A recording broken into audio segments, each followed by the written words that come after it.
नमस्कार मंडळी, लग्नानंतर होईलच प्रेम या मालिकेच्या पुढील भागामध्ये आता इथे जीवाने नंदिनीला मेहंदी काढलेली असते आणि आता नंदिनी तीच मेहंदी हातावरची पाहत असते. तेवढ्यातच जीवा तिला म्हणत असतो, नंदिनी, मेहंदीचं कसं असतं, नवरा बायकोच्या नात्यासारखं असतं. मेहंदी सुकेपर्यंत, रंग चढेपर्यंत आपण जर वाट पाहिली तर मेहंदी खूपच छान रंगते. अगदी नवरा बायकोचं नातंसुद्धा तसंच असतं. आता जीवा असं बोलल्यानंतर नंदिनी जीवाकडे पाहतच राहते.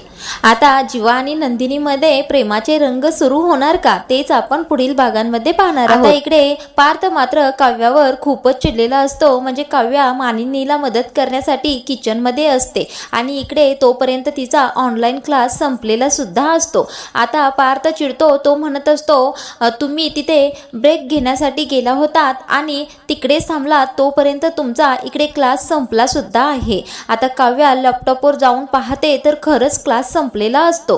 आता पुढील भागामध्ये पार्थ काव्याला काय म्हणणार आहे तेच आपण पाहणार आहोत.